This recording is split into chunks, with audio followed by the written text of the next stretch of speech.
कुंती बुआ कहती है ये सब मैंने देखा है। इसका मतलब समय समय पर कुंती बुआ जा करके वृंदावन में रहती थी और कृष्ण की बाल लीलाओं का दर्शन करती, तभी तो वर्णन किया। अंत में कुंती बुआ कहती कृष्ण एक मेरी इच्छा और पूर्ण कर दो। बोले क्या? कुंती बुआ ने कहा संसार में किसी में मेरा स्नेह नहीं है, सबसे मेरा स्नेह समाप्त हो चुका है। बस थोड़ा बहुत स्नेह अगर बचा है तो इन 5 पुत्रों में है। ये मेरे 5 पुत्र जो हैं, इनमें मेरा जो स्नेह है, जो प्रेम है, उसको भी आप समाप्त करके जाओ। सोचो, आज लोग कहते हैं महाराज ये आशीर्वाद दो, भगवान ऐसी कृपा करें इन बेटा परिवार में हमारा प्रेम बना रहे, ये नहीं मांगते। और कुंती बुआ कहती हैं कि ये जो प्रेम है इसको खत्म करके जाओ। साधारण बात है, सामान्य व्यक्ति के लिए तो ये बातें बड़ी भयानक लगती हैं, लेकिन अगर तत्व की दृष्टि से विचार करो तो ये बहुत बड़ी बात है। कुंती बुआ कहती हैं स्नेह पाशमिमं छिंदी, ये जो स्नेह का पास है किसमें? बोले दृढ़म पांडुसु वृष्णुसु, मेरे पुत्रों में मेरा जो स्नेह है इसको आप मिटा करके। क्यों मिटाना चाहती?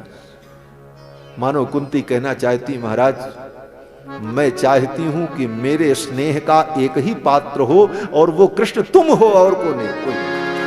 मैं ये चाहती।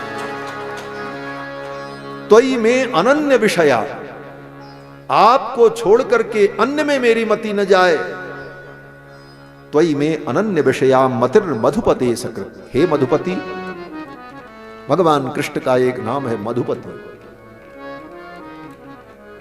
कुंती कहती हे मधुपते, ये मधुर प्रसाद आप मुझे दो, यही मधु मैं चाहती हूं। ये मधुरता जो है इससे बड़ी कोई मधुरता नहीं हो सकती दुनिया में। प्रेम भी उतना मीठा नहीं जितना मीठा ये होगा। इसलिए हे कृष्ण, आप मेरे संपूर्ण स्नेह को मिटाकर अपने चरणों में वह स्नेह लगा लो और मैं कुछ नहीं चाहती। भगवान बड़े प्रसन्न हुए और भगवान ने कुंती बुआ को आशीर्वाद दिया। भगवान चलने लगे। चलते चलते देखा युधिष्ठिर बड़े दुखी थे। सब कुछ हो गया था, राज्य मिल गया था, विजय भी हो गई थी, लेकिन युधिष्ठिर के मुख पर प्रसन्नता नहीं थी। इतनी बड़ी विजय मिलने के बाद भी युधिष्ठिर को प्रसन्नता नहीं हुई। क्यों? बोले युधिष्ठिर के मन में यह दुख बना रहा कि इस राज्य के लिए मैंने अपने परिजनों को ही मारा और ये प्रजाद्रोह मैंने किया। इस भय से युधिष्ठिर के चेहरे पर प्रसन्नता नहीं थी। सूत जी कहते हैं इति भीतः प्रजाद्रोहात् सर्वधर्म विवित्सया। भगवान के कहने पर भी युधिष्ठिर को प्रसन्नता नहीं। भगवान समझ गए, भगवान समझ गए कि जिस प्रजाद्रोह के भय से भयभीत होकर अर्जुन युद्ध नहीं करना चाहते थे, अर्जुन के सामने भी तो यही समस्या। अर्जुन ने कहा अगर हम लड़ाई करेंगे तो ये सब मारे जाएंगे, इनको मारना पड़ेगा, मैं अपने परिजनों को नहीं मारूंगा। तो भगवान ने अर्जुन को उपदेश दे करके उनके अंदर जो मोह था, भ्रम था, वो दूर कर दिया। अर्जुन लड़ने को तैयार हुआ, लेकिन युद्ध समाप्त होने के बाद भी युधिष्ठिर के मन का वो मोह दूर नहीं हुआ। बैठ जाओ भैया, बैठ जाओ, वो वहीं बाद में सबंत में। हाँ, विराज। श्री सीतारामचंद्र भगवान की जय। युधिष्ठिर के मन में वो भय, प्रजाद्रोह का भय बना ही रहा। अब भगवान भीम युधिष्ठिर को कैसे उपदेश करें? युधिष्ठिर बड़े भैया, छोटों को तो उपदेश किया जा सकता, बड़ों को नहीं किया जा सकता, ये धर्म नहीं। उपदेश देने के लिए स्वयं बड़ा बनना पड़ता है। और कृष्ण सदा युधिष्ठिर के चरणों में बैठे हैं, सदा युधिष्ठिर के चरणों में अपना मत्था झुकाया है, प्रणाम करते थे भगवान श्री कृष्ण युधिष्ठिर को, और युधिष्ठिर आशीर्वाद देते थे। यद्यपि युधिष्ठिर जानते थे साक्षात ईश्वर हैं, लेकिन लोक मर्यादा में भगवान युधिष्ठिर के चरणों में प्रणाम करते। भगवान ने सोचा इनको मैं कैसे उपदेश करूं, इनको किसी और से उपदेश दिलाऊं, और भगवान ने कहा चलो मेरे साथ। कहां? बोले चल करके पितामह का दर्शन करते। भीष्म पितामह भगवान के परम भक्त हैं। सूर्य उत्तरायण हो चुके थे, होने वाले थे, और पितामह अपने शरीर का त्याग करने वाले हैं। भगवान ने सोचा चल करके पितामह का दर्शन करें, और पितामह के उपदेश से ही धर्मराज युधिष्ठिर का जो मोह है, जो भय है, वो दूर होगा। भगवान युधिष्ठिर को लेकर के आए, साथ में बड़े बड़े मुनि आए, पर्वत, नारद, धौम्य, भगवान वेदव्यास, ये सब आए कुरुक्षेत्र में। और भगवान के सन्निकट जब भीष्म पितामह के सन्निकट जब पहुंचे तो देखा भीष्म पितामह बाण की सैया पर पड़े थे। धर्मराज युधिष्ठिर को देखा तो पितामह ने कहा दुखी मत हो युधिष्ठिर, ये सब इनकी लीला है, तुम तो केवल निमित्त हो, तुमने कुछ नहीं किया, ये सब लीला इनकी है। एष वै भगवान साक्षात नारायण पुमान, ये साक्षात नारायण है।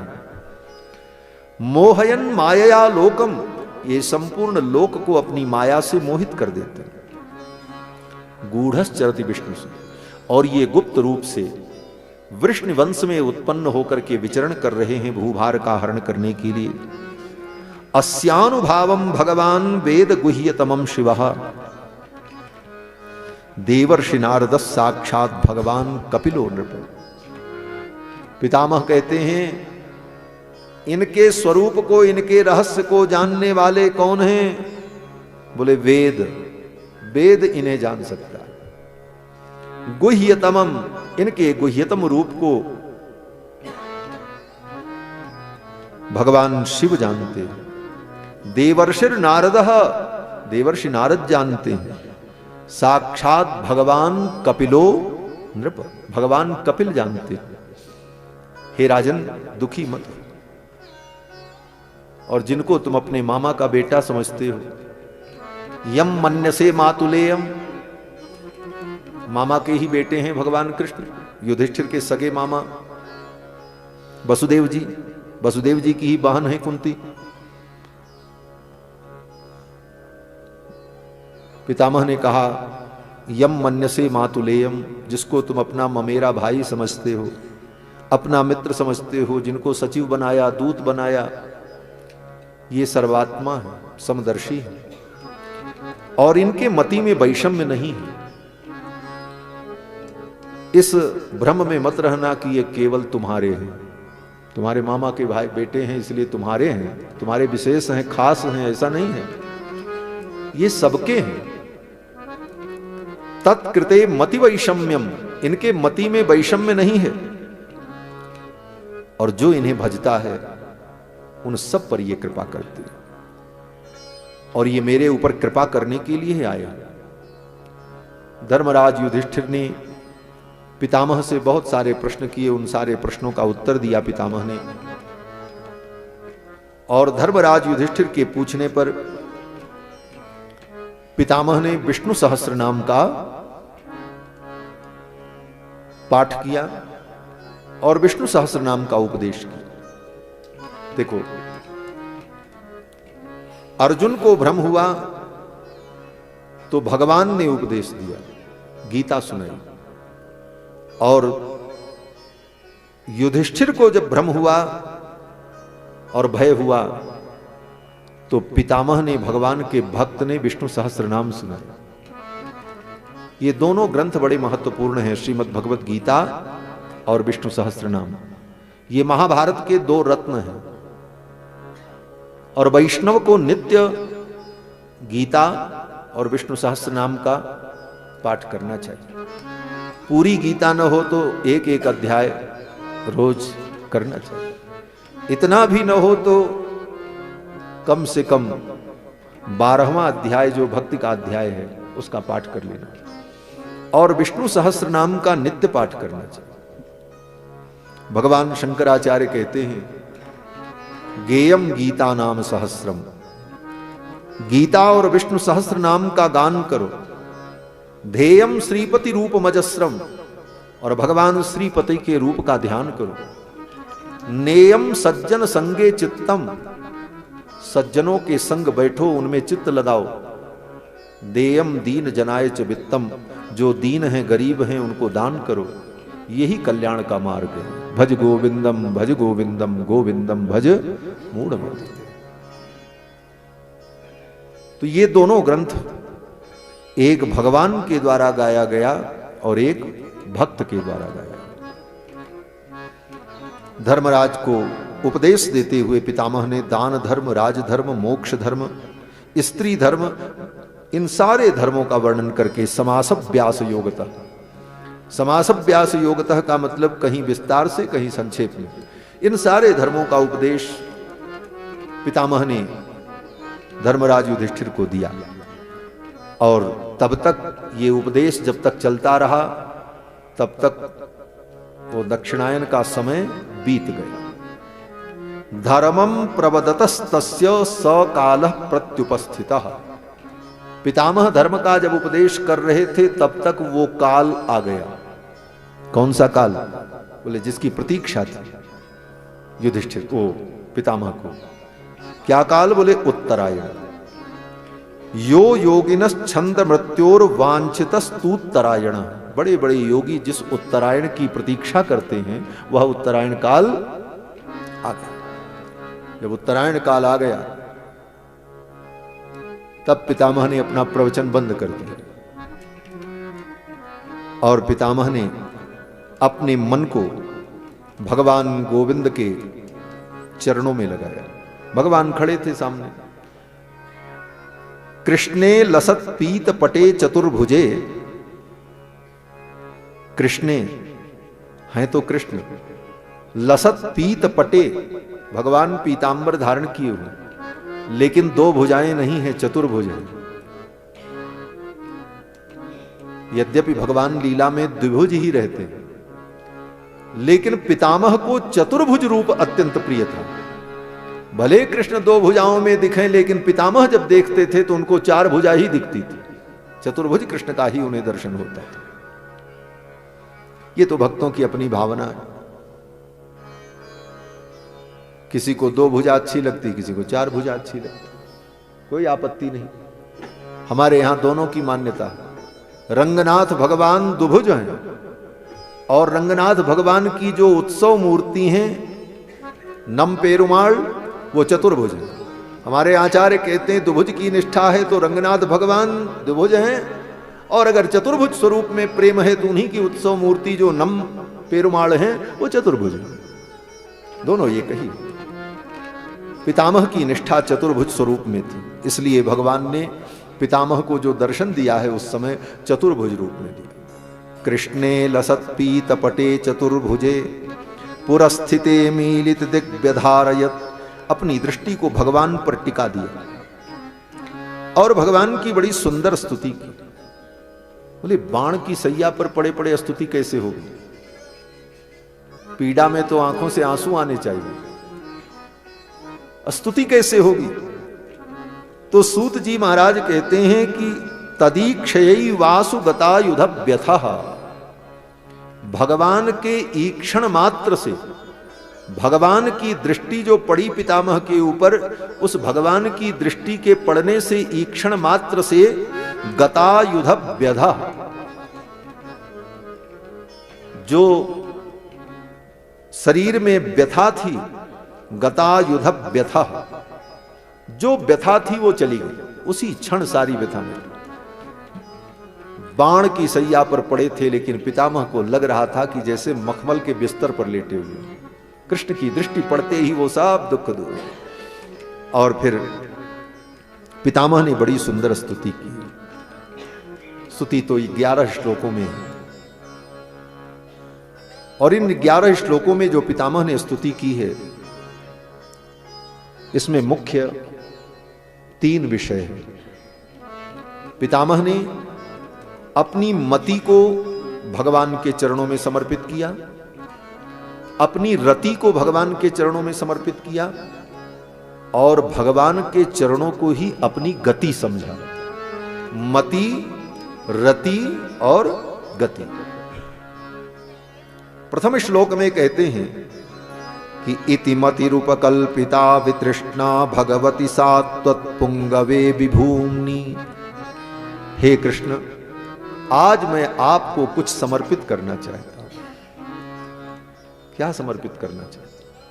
पितामह ने कहा, आज तक कृष्ण मैंने तुमको कुछ नहीं दिया, और देने के लिए मेरे पास कुछ था भी नहीं, मैं क्या देता? मैंने आपको कुछ नहीं दिया, एक फूल की माला भी मैं आपको न पहना सका, आपके अंग अंग को अपने बाणों से विदीर्ण कर दिया, लेकिन आज मैं अपनी इस मति को आपको समर्पित करना चाहता। कृष्ण, मेरे में कमी हो सकती है, मेरे कर्मों में कमी हो सकती है, लेकिन कृष्ण मेरी मति सदा तुम्हारा ही चिंतन करती रही। मेरी मति की विशुद्धि में कोई संदेह नहीं है। इस मति को मैंने बहुत बचा करके रखा था। इन कौरवों के बीच में भी रहकर, ऐसी परिस्थिति में भी रह करके मैंने अपनी मति में दोष नहीं आने दिया। परिस्थितियां बहुत कुछ कराती रही, लेकिन मेरी मति में दोष नहीं आया। मेरी मति सत्य असत्य का भेद समझती रही, और इस मति को मैंने बड़े लाड से पाल करके रखा, इसमें दोष नहीं आने दिया। जैसे पिता अपनी बेटी के चरित्र की सुरक्षा करता रहता है, उसमें दोष ना आने पाए, और समय आने पर योग्य पुरुष को दान कर देता है। कृष्ण, आज मैं अपनी इस मति रूपी कन्या का आपको दान करता हूं, इसे ग्रहण कर लो। इति मतिरूपकल्पिता वितृष्णा भगवती सा त्वत्पुंगवे विभूम्नि स्वसुख मुखपते क्वचित विहर्तुम प्रकृति मुपीषी यद भव प्रवाह। हे गोविंद, इस मेरी मति को आप स्वीकार कर लो। त्रिभुवन कमनम तमाल वर्णम। अब भगवान की कांति का वर्णन करते। त्रिभुवन कमनम, त्रिभुवन कमनीय हैं आप। तमाल वर्णम, तमाल वर्ण आपके अंग की कांति है, श्याम वर्ण। रविकर गौरवांबरम दधाने, सूर्य की किरणों को लज्जित करने वाले पीतांबर को धारण करने वाले। बपुर अलक कुलावृतान नाब्जम विजय सखे रतिरस्तु में नवत्या। हे विजय सखे, हे अर्जुन के मित्र, आप अर्जुन के सखा हैं, इसीलिए विजय तो अर्जुन की ही। बपुर अलक कुलावृतान नाब्जम, आपके मुखमंडल पर जो आपकी ये अलकावली है, और ऐसा सुंदर मुखमंडल, आपके इस सौंदर्य को देखकर मेरी रति उत्पन्न हो रही है। यह मेरी रति आप में सदा बनी रहे। हे विजय सखे रतिरस्तु मेन वद्या। आगे वर्णन करते हुए पितामह कहते हैं कि युधि तुरगर अजो विधूम्र विश्व कचलुलित समवार्यलंकृतास्ये मम निशित सरैर्विभिद्यमानस्त्वचि विलसत् कवचेस्तु कृष्ण आत्मा। कृष्ण, आपका वो स्वरूप आज भी मुझे याद आ रहा है। युद्ध के मैदान में तुरगर अजो विधूम्र विश्व, घोड़ों के दौड़ने से जो रज उड़ रही थी, उस रज से आपके पूरे अंग उस धूल से भर गए थे। कचलुलित श्रमवार्य अलंकृतास्य, आपके मुखमंडल पर श्रम का चिन्ह दिखाई पड़ रहा था, चेहरे पर पसीना प्रकट था। मम निशित शरीर विभिद्यमानस्त्वचि, मेरे बाणों से आपके अंग अंग, आपकी त्वचाएं छलनी हो गई थी। पितामह ने लड़ने में कोई कमजोरी नहीं की थी। रथ पर कृष्ण बैठे थे, अर्जुन के रथ पर, और पितामह जब बाण मारते थे तो कितने बाण आकर के भगवान कृष्ण के शरीर में लगते थे, जगह जगह घाव हो गया। पितामह कहते हैं मम निशित शरीर विभिद्यमान त्वचि बिलसत कवचेस्तु कृष्ण आत्मा। और केवल बाण ही नहीं लगे थे, कृष्ण ने जो कवच धारण किया था उस कवच को भी पितामह ने अपने बाणों से खंडित कर दिया था, तोड़ दिया। पितामह का युद्ध साधारण नहीं था। पितामह कहते हैं हे भगवान, आपके उस स्वरूप में मेरी रति है। अब आगे जो पितामह कहते हैं बड़ी अद्भुत बात कहते हैं। पितामह कहते हैं सपदि सखी बचो निशम्य मध्य निज परयोर बलयो रथम निवेश्य। अपने मित्र अर्जुन के कहने पर आपने अपने रथ को ला करके दोनों सेनाओं के मध्य में जब खड़ा कर दिया था, महाभारत युद्ध जब शुरू होने वाला था, दोनों सेनाओं के मध्य में जब आपने अपने रथ को ला करके खड़ा कर दिया, निज परयोर बलयो रथम निवेश्य स्थितवती पर सैनिकायु रक्षणा हृतवती पार्थ सके रतिर्ममास्तु। महाभारत के युद्ध का निर्णय तो उसी समय हो गया था। क्या निर्णय हुआ? पितामह कहते हैं अपने मित्र की मित्रता का आपने निर्वाह किया। सपदि सखी बचो, अपने सखी माने मित्र के वचन को पालन किया। क्या बोले? अर्जुन तुम्हारे भरोसे थे, कृष्ण इस युद्ध को जिताएंगे, मैं नहीं जीत पाऊंगा। तो आपने अपने मित्र के वचन की लाज रखी और जब युद्ध के प्रारंभ में दोनों सेनाओं के मध्य में आपने रथ को खड़ा करके सेनाओं की ओर देखा, तो उसी समय स्थितवती पर सैनिकायु रक्षणा हृतवती, अपने नेत्रों से देख करके ही मेरी संपूर्ण सेना का, मेरे सैनिकों का प्राण हरण कर लिया था। उसी समय सब मर गए थे, मैं भी मर गया था, मैं तो मरा ही हूं। पितामह ने कहा उसी समय युद्ध का निर्णय हो चुका था। हे पार्थ सखे रतिर्ममास्तु, ये तो लीला थी। जिस समय आपने सैनिकों को देखा उसी समय उनकी आयु का आपने अपने नेत्रों के द्वारा हरण कर लिया। और यह सच्ची बात है। इसीलिए भगवान ने अर्जुन से कहा, अर्जुन तुम डरो मत, इनसे युद्ध करो। बोले ये बड़े बड़े वीर हैं, ये मरेंगे नहीं, इनको मैं जीत पाऊंगा? भगवान ने कहा इनको सबको हमने मार दिया। गीता में पहले ही भगवान ने बता दिया। बोले किसको किसको मार दिया? भगवान ने कहा भीष्मंच द्रोणंच जयद्रथंच, भीष्म से ही शुरुआत की। बोले जो सबसे बड़े वीर हैं ये भी मरे ही हैं। पितामह कहते हैं आपने अपनी दृष्टि से ही देखकर विरोधियों के प्राण को उसी समय आपने ग्रहण कर लिया था। हे पार्थ सखे रतिर्ममास्तु, आप में मेरी रति हो। पितामह कहते हैं हे भगवन व्यवहित प्रतना मुखम निरीक्ष स्वजन बधात विमुखस्य दोष बुद्ध्या। मानो पितामह कहते हैं ये बात मुझे कैसे पता चली कि सभी सैनिकों को आपने अपनी दृष्टि से ही मार दिया था? पितामह कहते हैं कि व्यवहृत पितना मुखम निरीक्ष,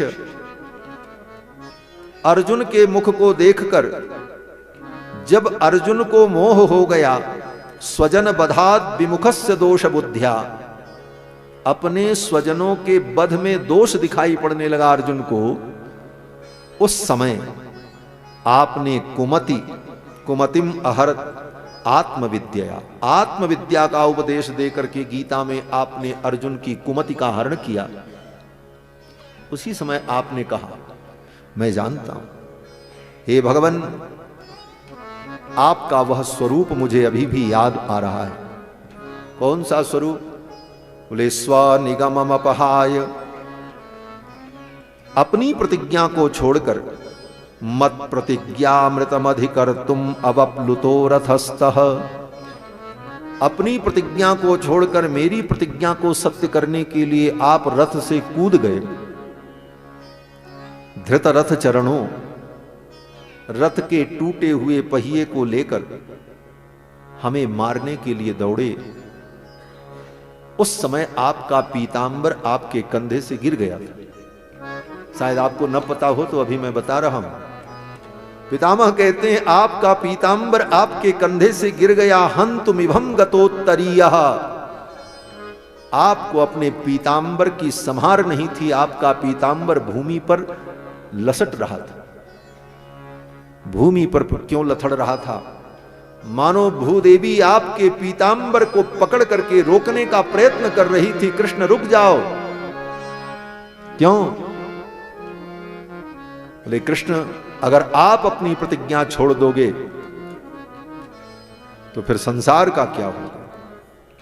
आप जैसे व्यक्ति अपनी प्रतिज्ञा का त्याग कर दें, यह धर्म नहीं। आपकी प्रतिज्ञा के सत्य के बल पर ही तो मैं संपूर्ण सृष्टि को धारण करती हूं। भगवान ने भूदेवी को झटका दे दिया, बोले पकड़ो पीतांबर, मैं जा रहा हूं। भाड़ में गई प्रतिज्ञा, मेरे अर्जुन से बढ़कर के इस धरती पर कोई नहीं। भक्त के लिए संपूर्ण प्रतिज्ञा त्याग दिया। श्री पितामह कहते हैं कि हरिरिव हंतुमिभं गतोत्तरीयः। जैसे कोई हाथी गजराज किसी सिंह की गुफा के सामने जाकर के चिघाड़ मारे तो फिर सिंह अंगड़ाई लेकर के निकलता है अपनी गुफा से और उसके मस्तक को विदीर्ण कर देता है। उसी तरह आप उस रथ से कूद पड़े और मुझे मारने के लिए दौड़े। आज भी वो दृश्य मुझे याद है। हे भगवान, हे परमात्मन, सभवतु में भगवान गतिर्मुकुंदः। हे मुकुंद, हे भगवान, आप में मेरी वो गति हो। इस प्रकार भगवान का स्तवन किया है पितामह।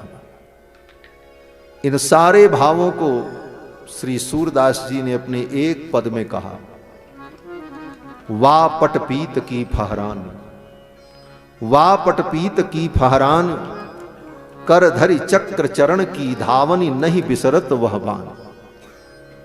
रथ के पहिए को लेकर के जब आप दौड़े, रथते उतरी अवनी आतुर होए, कच रज की लपटान, वा पटपीत की फहरान। महामत्त गज जानी, जैसे महामत्त गज के आने पर सिंह अपनी गुफा से निकलता है, मानो सिंह सैलते निकस्यो महामत्त गज जानी। जिन गोपाल मेरो प्रण राख्यो, हे गोपाल आपने मेरे प्रण को रखा। मेट वेद की आन, आपने अपनी मर्यादा मिटा दी लेकिन मेरी मर्यादा बचा ली। सोई सूर सहाय हमारे, निकट भये हैं आन। बापट पीत की फहरान, बापट पीत की फहरान, कर धरि चक्र चरण की धावनी, कर धरि चक्र चरण की धावनी, नहीं बिसरत यह मान हो, नहीं बिसरत यह मान। बापट पीत की फहरान, बापट पीत की फहरान। रथ ते उतरे अवनिया तुरे हुई, रथ ते उतरे अवनिया तुरे हुई, कचरज की लपटान हो, कचरज की लपटान। मानो सिंह सैलते निकस्यो, मानो सिंह सैलते निकस्यो, महामत गज जान हो, महामत गज जान। बापट पीत की फहरान, बापट पीत की फहरान। जिन गोपाल प्रेम पन राख्यो जिन गोपाल, प्रेम पन राख्यो मेट वेद की कान हो, मेट वेद की कान। सोई सूर सहाय हमारे, सोई सूर सहाय हमारे, सोई सूर, सोई सूर सहाय हमारे, सोई सूर सहाय हमारे। निकट भय है आन हो, निकट भय है आन। बापट पीत की परान, बापट पीत की परान, बापट पीत की परान, बापट पीत की परान, पीत की पीत की परान। पितामह ने भगवान की बड़ी सुंदर स्तुति की, अपनी मति को, रति को और भगवान के चरणों को ही अपनी परम गति समझकर ये स्तुति गाई। कृष्ण एवं भगवती मनोवाग दृष्टि वृत्ति भी, मन वाणी दृष्टि तीनों वृत्तियों को भगवान के चरणों में लगा दिया और अंतिम सांस ली। सूर्य उत्तरायण हो चुके थे, देवताओं ने दुंदुभी बजाई, पुष्प की वर्षा की और भीष्म पितामह को परम गति की प्राप्ति हुई। इसके पश्चात भगवान द्वारिका जाने को तैयार हुए। जब द्वारिका जाने को तैयार हुए तो महाराज युधिष्ठिर ने चतुरंगिणी सेना भेजी। कृष्ण ऐसे नहीं जाएंगे, पूरे लाव लश्कर के साथ जाएंगे, मेरी संपूर्ण सेना इनकी सुरक्षा में जाएगी। क्यों? बोले अत्यधिक स्नेह के कारण महाराज युधिष्ठिर के हृदय में भय था। यद्यपि युधिष्ठिर भगवान के सामर्थ्य को जानते हैं, लेकिन युधिष्ठिर ने मन में सोचा, कृष्ण ने मेरे पक्ष में रहकर इस युद्ध में विजय दिलाई। जितने विरोधी राजा थे उनके परिजन कृष्ण को अपना शत्रु मानते हैं, और कृष्ण यहां से अकेले जाएंगे, कहीं किसी ने रास्ते में कृष्ण के ऊपर हमला कर दिया तो, कहीं कोई अनिष्ट हो गया तो। जिन कृष्ण की कृपा से पांडव की विजय हुई वे युधिष्ठिर संकित होते हैं कि कहीं कृष्ण का अनिष्ट न हो जाए। परेभ्य संकित स्नेहात, इसीलिए वेदव्यास जी ने कहा यह शंका क्यों हुई? बोले स्नेह के कारण, प्रेम के कारण। प्रयुक्त चतुरंगिणी, चतुरंगिणी सेना को भेजा। बड़े लाव लश्कर के साथ भगवान महाभारत युद्ध के विजय के बाद जब द्वारिका पधारते हैं, बहुत दिनों बाद आए, बड़ा स्वागत हुआ महाराज। रास्ते रास्ते में भगवान का स्वागत होता रहा। जब द्वारिका की सीमा में भगवान पहुंचे तो भगवान ने अपना शंख बजाया। दधमऊ दरवरम तेषाम विषादम शमयन्निव। कृष्ण के वियोग में इतने दिनों तक द्वारिकावासी जो दुखी थे, उनके दुख को दूर करने के लिए, उनके हर्ष का संवर्धन करने के लिए भगवान ने अपना शंख बजाया। जब शंख बजा, सब पहचान गए, अरे तो द्वारिकाधीश का शंख, ये तो द्वारिकाधीश के शंख की ध्वनि है। सब दौड़ पड़े महाराज स्वागत के लिए और जय जयकार करते हुए भगवान को लेकर के द्वारिका में प्रवेश कराया। जगह जगह द्वार द्वार पर उनकी पूजा हुई। लोगों ने अक्षत पुष्प डाले। द्वारि द्वारि गृहाणाम चौदध्यक्षत फलेक्षुभिः, द्वार द्वार पर दही अक्षत अलंकृताम पूर्ण कुंभैर बलभिर धूप दीपकैः। जहां जहां भगवान द्वार द्वार पर गए, अलंकृताम पूर्ण कुंभैः, ये शास्त्रीय परंपरा है। कोई अतिथि आए, श्रेष्ठ जन आए तो हाथ में कुंभ लेकर उनका स्वागत करना चाहिए। इसीलिए हमारे रामानुज संप्रदाय में आज भी ये परिपाटी है। कोई आचार्य आते हैं तो कलश लेकर, कलश में पंचपल्लव डालकर, नारियल रखकर, एक कोई भद्र पुरुष का मतलब स्वरूपानुरूप, पैंट पैजामा पहन के नहीं, धोती स्वरूप में पहनकर, तिलक लगाकर भद्र पुरुष उस कलश को लेकर के खड़े होते हैं। क्यों? बोले यही विधि है, अलंकृताम पूर्ण कुंभैर बलिभिर धूप दीपकई। भगवान का जगह जगह स्वागत हुआ कुंभ कलश के द्वारा, और भगवान को लोग देख देख करके तृप्त नहीं हो रहे थे। नित्यम निरीक्षमाणानाम यदपि द्वारकौकसाम, द्वारिका के लोग नित्य कृष्ण को देखते थे, लेकिन नैव तृप्यंति ही दृशा, उनकी आंखें तृप्त नहीं होती थी। यही भगवान की विशेषता है। क्या विशेषता है? बोले दिन भर भगवान को देखो, 24 घंटे देखो, उन्हीं के पास रहो, फिर भी लगता है अभी तो इनको हमने देखा नहीं, अभी जी भर के हमने देखा नहीं। ये भावना होती, ये स्थिति होती। कहते हैं अर बरात निस्दिन मिलबे को, अर बरात निस्दिन मिलबे को, मिले रहत मानो कबहू मिले न। 24 घंटा मिले रहो फिर भी लगता कभी मिले ही नहीं इनसे, कुछ नया देख रहे हैं। तो महाराज नैव तृप्यंति ही दृशश्रियो धामांगम अच्युत, भगवान के अंग अंग को देखकर उन्हें तृप्ति नहीं हो रही थी। उन द्वारिकावासियों को लग रहा था अभी तक तो इनको हमने ठीक से देखा ही।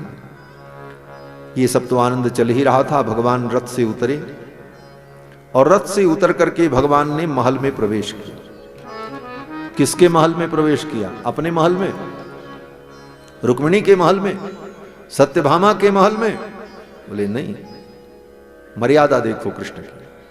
इतने दिनों बाद आए हैं, पटरानियां पलक पावड़े बिछा करके बैठी हैं, लेकिन कृष्ण रथ से उतर करके अपने पिताजी के महल में गए, अपनी पत्नी के महल में नहीं गए। दूसरा कोई होता, बोले इतने दिनों बाद आए हैं, पहले जाकर के पत्नी का हाल समाचार पूछें, फिर तो पिताजी से भी मिल लेंगे।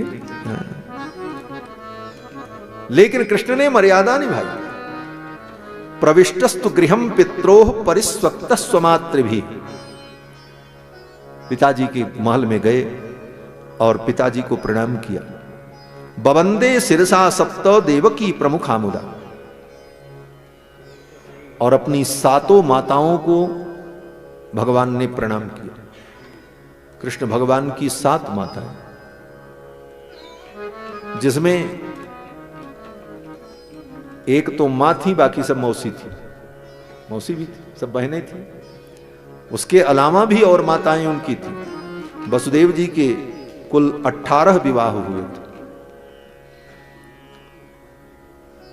भगवान ने महल में जाकर प्रविष्टस्तु गृहम पित्रोः परिस्वक्त स्वमातृभिः बवंदे सिरसा सप्त देवकी प्रमुखा मुदा, एक एक माताओं को जाकर के भगवान ने प्रणाम किया, अलग अलग। और एक एक माताओं ने पारी पारी से, बारी बारी से कृष्ण को अपने गोद में बैठा करके लाड किया। कौन से कृष्ण को? बाल कृष्ण को, 5 वर्ष के कृष्ण को? नहीं, महाभारत के युद्ध के सर्वश्रेष्ठ वीर को, अस्त्र कवच से सुसज्जित कृष्ण को, इतने बड़े स्वरूप, एक बेटे के समान गोद में बैठा लिया महाराज। ताः पुत्रमंकमारोप्य स्नेह स्नुत पयोधराः, देवकी ने जब भगवान को अपनी गोद में बैठाया, कृष्ण भगवान द्वारिकाधीश, इतने बड़े महारथी वीर, लेकिन गोद में बैठाते ही यशोदा रानी के हृदय, वो देवकी के हृदय में वात्सल्य प्रकट हुआ और देवकी के स्तन से दुग्ध प्रकट होने लगे। कृष्ण इतने बड़े हो गए थे, उसके बाद भी स्नेह, ये दुग्ध क्या है? बोले ये स्नेह का प्रतीक है। मां अपने स्नेह से पालती है बच्चे को, दूध से नहीं पालती। वो दूध क्या है? बोले मां का स्नेह। इसीलिए जो मां का दूध पिया है उसी के हृदय में स्नेह होगा। डिब्बा का दूध पीने वाले में स्नेह स्नेह नहीं होता। हाँ, बोतल का दूध पीने वालों में क्या स्नेह होगा? हृदय के रस को अपनी भावना को, अपने शरीर की ऊर्जा को रसरूप में परिवर्तित करके मां उसे पिला करके पालन करती है। कृष्ण को गोद में बैठाया तो माताओं के स्तन से दुग्ध निर्झरित होने लगा। स्तन से दुग्ध निर्झरित हो रहा था और आंखों से अश्रु निर्झरित हो रहा था। अपने आंख के आंसुओं से माताओं ने कृष्ण को सिंचित कर दिया, भिगो दिया। वेदव्यास जी कहते हैं शिशिचुर नेत्र जैर जलई ही, नेत्रों के जल से माताओं ने कृष्ण का सिंचन कर दिया। इसके बाद भगवान वहां से माता पिता का आशीर्वाद लेकर के पत्न्यः पतिम प्रोष्य गृहान उपागतम, तब भगवान अपने महल में गए। और जब महल में पहुंचे सभी पत्नियों ने बड़ा स्वागत किया। भगवान अब द्वारिका में विराज रहे हैं। इधर उत्तरा के गर्भ की भगवान ने जो रक्षा की थी, समय आने पर उत्तरा ने सुंदर पुत्र को जन्म दिया। परीक्षित का जन्म हुआ, इनका नाम विष्णुरात हुआ।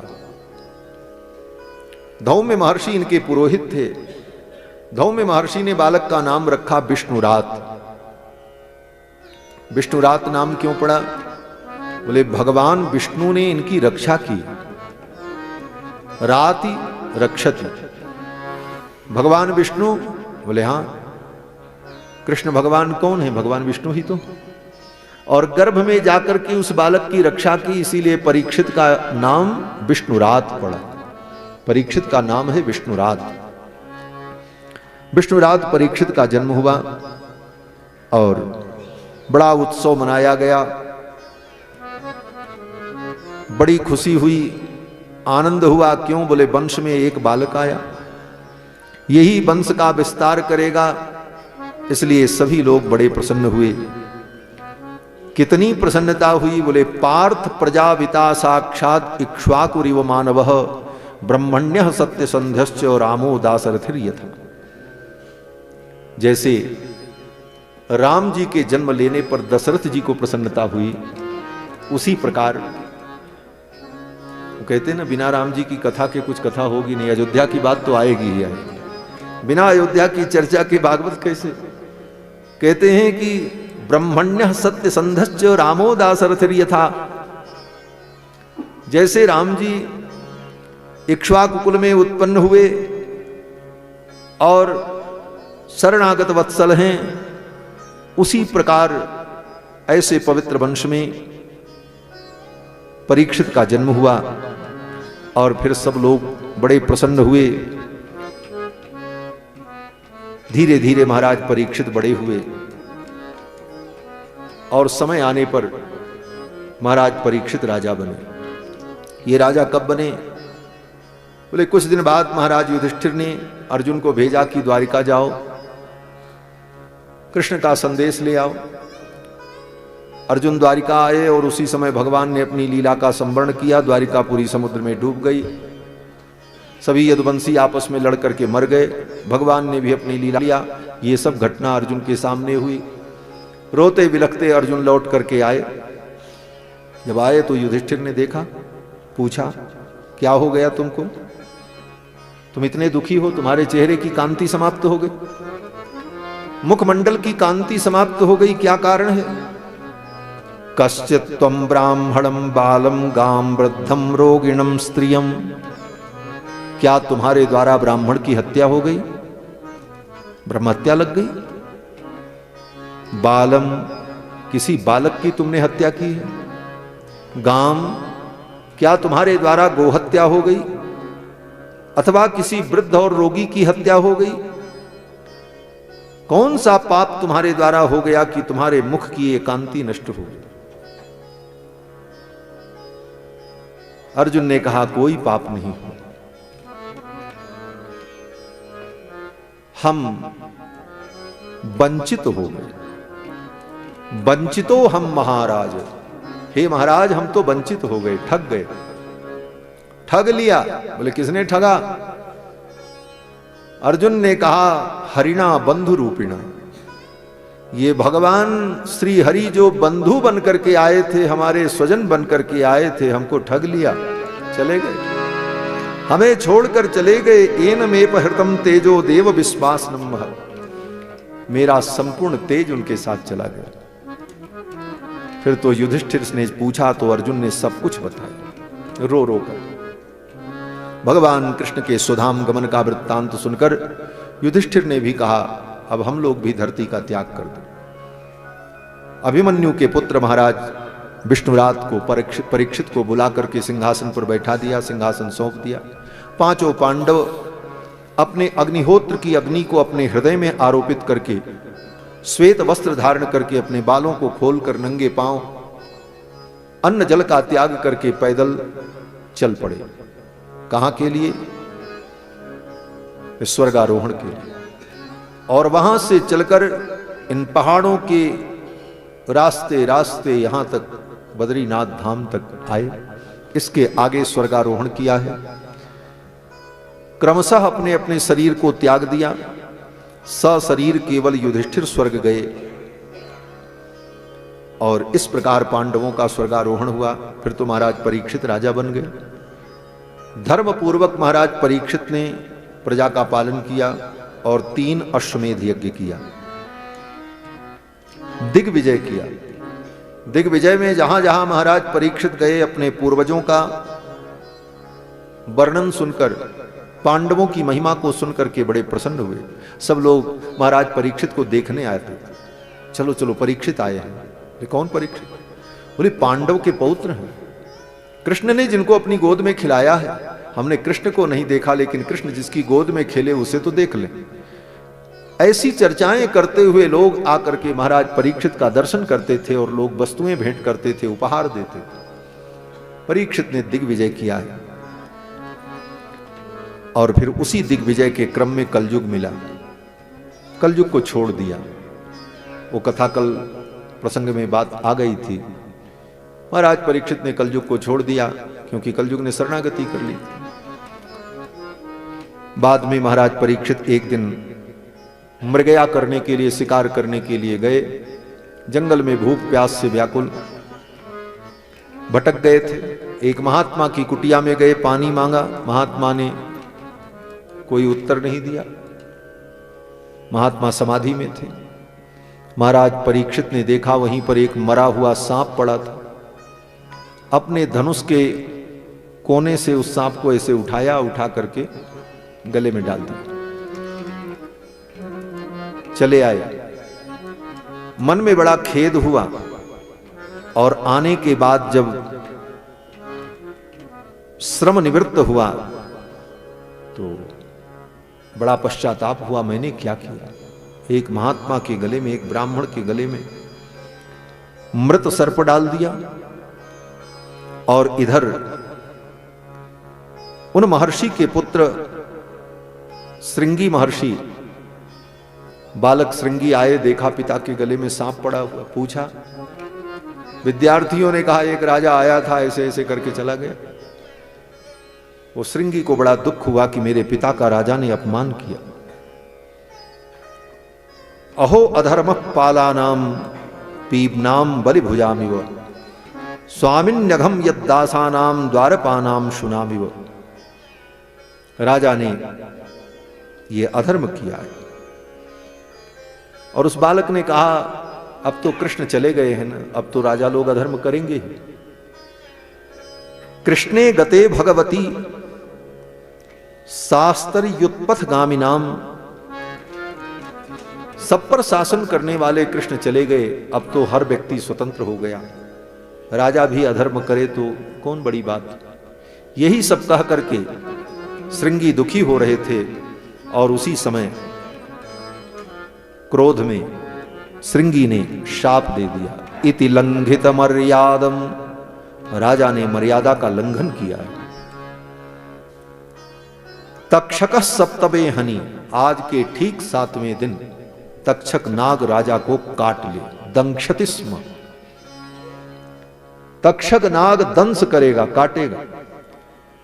कुलांगारम नोदितो में ततद्रुभम। मेरे पिता के गले में सर्प डाला, इस पाप के कारण आज के 7वें दिन तक्षक नाग काट ले और राजा की मृत्यु हो जाए। और इतना साप देकर ततो भेत्याश्रमं बालो गले सर्पकलेवरम, पिता के गले में पड़े हुए सांप को निकाल करके फेंका श्रृंगी ने। और पितरम वीक्ष दुखार्तो मुक्त कंठो रुरोदह, और अपने पिता को देख करके बालक श्रृंगी रोने लगा। गले से लिपट करके जब श्रृंगी रोने लगे तो पिता की समाधि छूट गई। पिता ने आंखें खोली, उन्मील्य सनकैर नेत्रे दृष्ट्वा स्वांसे मृतोरग, सांप को देखा मरा पड़ा। सब कुछ जान गए महर्षि समीक ने, उनका नाम था समीक। महर्षि समीक को सब कुछ पता चल गया। श्रृंगी ने शाप दे दिया था। समीक महर्षि ने अपने पुत्र को कहा, बेटा तुमने बहुत गलत किया, राजा को शाप नहीं देना चाहिए था। राजा धर्मात्मा है, अगर राजा से कोई चूक हो भी गई तो इतना बड़ा दंड नहीं होना चाहिए। ये पाप जो तुमने किया ये ठीक नहीं किया। समीक महर्षि ने अपने पुत्र को बहुत डांटा और कहा कि प्रायश साधवो लोके परैर द्वंदेषु योजिताः न व्यथन्ति न हृष्यन्ति यत आत्मा गुणाश्रय। हे पुत्र, हम ब्राह्मण साधु, ब्राह्मण और साधु का स्वभाव क्या होना चाहिए? कहना तो बड़ा सरल है लेकिन होना बड़ा कठिन होता है। समीक महर्षि ने कहा, प्रायश साधवो लोके परैर द्वंदेषु योजिता, दूसरों के द्वारा विरोध किए जाने पर, द्वंद्व होने पर न व्यथंती न हृष्यन्ति, न वो दुखी होते हैं और न प्रसन्न होते, सुख दुख से उपरत हो जाते हैं। यत आत्मा गुणाश्रय, यही ब्राह्मण और साधु का गुण है। ये आत्मगुण उनके अंदर हो जाना चाहिए। तुमने जो किया है ठीक नहीं किया। इति पुत्र कृताघेन सोनुतप्तो महामुनि, अपने पुत्र के द्वारा किए गए इस अपराध पर महर्षि समीक को बड़ा पश्चाताप हुआ। हमारे स्वामी जी महाराज एक बात कहा करते थे, अब कहाँ लिखी है ये बात हमको तो नहीं मिली, लेकिन आचार्यों की वाणी है, कोई प्रमाण होगा। वो कहा करते थे कि इसी घटना में समीक महर्षि ने शाप दे दिया, जाओ आज मैं शाप देता हूं, ब्राह्मण के अंदर जन्मजात शाप और वरदान देने की क्षमता होती थी, लेकिन अब द्वापर युग समाप्त होने वाला है, कलयुग आने वाला है, इस युग में स्वाभाविक वरदान और शाप की क्षमता नहीं रहेगी। हां, कोई तपस्या करेगा, साधना करेगा, ज्ञान विज्ञान संपन्न रहेगा तो उसके अंदर वो गुण प्रकट होगा, लेकिन स्वाभाविक जो गुण था ब्राह्मण का कि वो किसी को शाप दे दे, ब्राह्मण का छोटा बालक भी शाप दे दे तो शाप लग जाता था, आशीर्वाद दे दे तो लग जाता था, लेकिन वो अब नहीं लगेगा कलयुग। क्यों? बोले ब्राह्मण धैर्यवान नहीं रहेंगे, उनका धैर्य छूट जाएगा, और ये शक्ति अगर उनके पास रहेगी शाप वरदान की तो पता नहीं किसको किसको मारते चलेंगे गली गली, उनको शाप दे, उनको शाप दे। इसलिए नियंत्रण कर दिया। महाराज परीक्षित को जब पता चला कि मुझे शाप हो गया, उसी समय महाराज परीक्षित ने अपना राज्य अपने पुत्र जन्मेजय को दे दिया और सब कुछ छोड़कर गंगा के तट पर आ गए। गंगा के तट पर मैं अपने प्राणों का त्याग करूंगा। क्यों? बोले गंगे तव दर्शनात् मुक्ति, गंगा के दर्शन से मुक्ति होती है, गंगा के जल में मुक्ति है, गंगायाम जले मुक्ति है। गंगा भगवान का चरणोदक है, और भगवान का चरणोदक जो पी ले वो अकाल मृत्यु से बच जाता है। चरणामृत लेते समय यही तो मंत्र पढ़ते हैं, विष्णु पादोदकम पीत्वा पुनर्जन्म न विद्यते, अकाल मृत्यु हरणम सर्वव्याधि विनाशनम विष्णोः पादोदकम पीत्वा पुनर्जन्म न विद्यते। नित्य भगवान का चरणामृत पिए तो व्यक्ति अकाल मृत्यु से नहीं मरता। उसकी अकाल मृत्यु नहीं होती। और गंगा जल का तो इतना महत्व है कि व्यक्ति एक बार गंगा जल पी ले तो 1 वर्ष तक वो कहीं भी मर जाए तो उसे मुक्ति की प्राप्ति है। 1 वर्ष तक गंगा का वो प्रभाव उसके शरीर में रहता है। 1 वर्ष। महाराज परीक्षित ने सोचा गंगा के तट पर रहेंगे, गंगा का दर्शन करेंगे, गंगा का जल पिएंगे, वहीं मरेंगे, वहीं जलेंगे, मेरे शरीर का कण कण गंगा में विलीन हो जाएगा और मेरा तो कल्याण हो जाएगा। इस भाव से महाराज परीक्षित आकर के गंगा के तट पर बैठ गए। सभी ऋषि मुनि महात्मा आ गए थे दर्शन करने के लिए, महाराज परीक्षित के अंतिम प्रयाण को देखने के लिए। बड़े बड़े मुनि आए हुए थे महाराज, अत्रि, वशिष्ठ, च्यवन, शरद्वान, अरिष्ट, नेमि, भृगु, अंगिरा, ये सब महामुनि लोग वहां आकर के बैठे। महाराज परीक्षित के अंतिम समय में मानव ने दर्शन देने के लिए ये महात्मा लोग चल करके वहां आ गए। सब बैठ गए। सब ने कहा अब हम तब तक नहीं जाएंगे जब तक परीक्षित को मोक्ष की प्राप्ति नहीं होगी, अब तब तक हम भी यहीं रुकेंगे। सब रुक गए वहीं गंगा के तट पर। क्या चमत्कार था। उसी समय श्री सुखदेव भगवान का आगमन हो गया। तत्रा भवत भगवान व्यास पुत्रो, व्यास जी के पुत्र सुखदेव भगवान कहीं से घूमते घूमते वहां आ गए। अत्रि आए थे, वशिष्ठ आए थे, च्यवन आए थे, सब महामुनि थे। सुखदेव जी भी आ गए। सुखदेव जी जब आए तो सब लोग उठ उठ करके खड़े हो गए उनके स्वागत में। सुखदेव जी उनके स्वागत से प्रभावित नहीं हुए। और जब सुखदेव जी आ रहे थे तो गांव के बच्चे उनके ऊपर पत्थर फेंक रहे थे, मिट्टी फेंक रहे थे। कोई पागल जा रहा है, क्योंकि पागल जैसे दिखते थे। दिगंबर, शरीर पर कोई वस्त्र नहीं, खुले हुए केश, आजान बाहु। गांव के बच्चों को लगा कोई पागल जा रहा, कोई पत्थर फेंक रहा, कोई मिट्टी फेंक रहा। परमहंस सुखदेव जी तो अपनी मस्ती में जा रहे। हाथी चालत अपनी गति सो, नानक जी कहते हैं कि हाथी चालत अपनी गति सो, स्वान भुकत वाको भुकवा दे, तू तो राम सिमर जग लड़वा दे। जो ज्ञानी पुरुष होते हैं उनके ऊपर इन सब चीजों का प्रभाव नहीं पड़ता। सुखदेव जी आए, अपनी मस्ती में बैठ गए। राजा परीक्षित ने चरणों में प्रणाम किया। राजा परीक्षित ने कहा महाराज आज के 7वें दिन मेरी मृत्यु होने वाली है और अपनी मृत्यु को मैं कैसे मंगलमय बनाऊं, इसीलिए मैं सब कुछ छोड़कर गंगा के तट पर आ गया। अब आप कृपा करके बताओ कि मेरा कल्याण कैसे होगा। एक मरने वाले व्यक्ति को क्या करना चाहिए। सुखदेव जी ने कहा राजन तुम चिंता मत करो। एक गंगा तो यहां प्रवाहित हो रही है, लेकिन तुम्हारी भक्ति के कारण अब दूसरी गंगा यहां प्रवाहित होने जा रही है। वो कौन सी गंगा? बोले कथा गंगा। कथा गंगा में अपने मन को स्नान कराओ और भागीरथी गंगा में अपने तन को स्नान कराओ। तुम्हारे लिए 2 गंगा यहां प्रवाहित होंगी। और ये कहते हुए सुखदेव जी महाराज राजा परीक्षित को कथा सुनाने लगे। अब सुखदेव जी सुनाएंगे। यहां तक तो भागवत की भूमिका थी, अब भागवत शुरू होगी। सर्वप्रथम सुखदेव जी ने कहा कि बरीयाने सते प्रश्न, हे राजन तुम्हारा प्रश्न बहुत श्रेष्ठ है। आत्मविद सम्मतः, आत्म तत्व को जानने वाले जो पुरुष हैं उनसे सम्मत प्रश्न है। और हे राजन सुनने और सुनाने के लिए तो बहुत विषय है।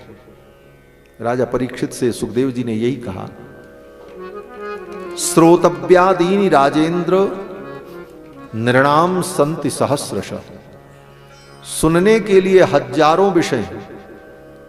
सुनो, सुन ही रहे हैं लोग। कोई गाना सुन रहा है, कोई नौटंकी सुन रहा है, कोई जोक सुन रहा है, कोई मजाक सुन रहा है, कोई फुहड़पन सुन रहा है, सब सुन रहे हैं। सुनने और सुनाने के लिए तो हजारों विषय है, लेकिन हे राजन जिसे सुनने से जीव का कल्याण हो वह विषय श्रवण करना चाहिए। सुखदेव जी कहते हैं, हे राजन, ये जीवन अनित्य है और ये जीवन का जो समय मिला है, आधा जीवन व्यक्ति का सो करके बीत जाता है। क्यों? बोले 12 घंटे की रात होती और जन्म से लेकर मृत्यु तक का अगर हिसाब लगाओ तो जीवन का आधा समय तो सो करके ही बीतता। बच्चा जब छोटा रहता है तो 10-10 घंटे सोता, भूख लगती तो जगता, फिर सो जाता। सब जोड़ा जाए, हिसाब किया जाए और बुढ़ापे में व्यक्ति बिस्तर पर पड़ा रहता है, कुछ नहीं करता, भले नींद ना आवे लेकिन आंख बंद करके लेटा ही रहता। तो इस दृष्टि से विचार करें तो जीवन का आधा समय तो सो करके बीत गया, आधा बचा। उसमें व्यक्ति करता क्या है? बोले दिवाचार्थे हया राजन कुटुंब भरणेन च। रात सो करके बीत जाती है और दिन कुटुंब का भरण पोषण करने के लिए क्या करना है, कैसे करना है, यही करते जीवन चला जाता है। सुखदेव जी कहते हैं, राजन, तेषाम प्रमत्तो निधनम पश्यन् नपि न पश्यति। यही करते करते जीवन का अंतिम समय आ जाता है। व्यक्ति देखता है लोग मर रहे हैं, लेकिन व्यक्ति को लगता है हम नहीं मरेंगे, हम तो ऐसे ही रहेंगे। पश्यन् अपि न पश्यति, संसार की मृत्यु को देख करके भी अपनी मृत्यु का स्मरण नहीं करता और इस गफलत में रहता है कि हमारे साथ ऐसा नहीं होगा, और तब तक काल अचानक आ जाता है और तब उसके सामने कुछ करने का समय नहीं बचता है और दुनिया से चला जाता है और फिर अपने कर्मों का फल भोगता है, फिर जन्म लेता है। यही गति चलती है। हे राजन, इस जीवन का परम लाभ यह है कि जन्म लाभ परः पुंसाम अन्ते नारायण स्मृति। जीवन का परम लाभ यह है कि जीवन में इतनी कथा सुन लो, इतना भजन कर लो, इतना नाम जप लो, इतना भगवत तत्व का विचार कर लो कि जब मरने का समय आए तो भगवान की याद आ जाए। जन्म लाभ परः पुंसाम अन्ते नारायण स्मृति ही। अंतिम समय में नारायण की स्मृति हो जाए। और अगर नारायण का स्मरण करते हुए जीवन यात्रा पूरी हुई तो नारायण को प्राप्त हो जाओगे। कुछ बिना किए, बिना प्रयास के ही नारायण को प्राप्त हो जाओगे। भगवान का नाम लेकर के मरे तो भगवान के पास पहुंच जाओ। राम का नाम लेकर जो मर जाएंगे, ये न पूछो कि मरकर किधर जाएंगे, ये जिधर भेज देंगे उधर जाएंगे। भगवान जहां भेज देंगे वहां चले जाएंगे। और इसी के लिए बड़े बड़े मुनि महात्मा जतन करते हैं। जन्म जन्म मुनि जतन कराही। जन्म जन्म मुनि जतन कराही, अंत राम कही आवत नाही। जन्म जन्म मुनि जन्म जन्म मुनि जतन कराही, अंत राम कही आवत नाही। अंत राम कही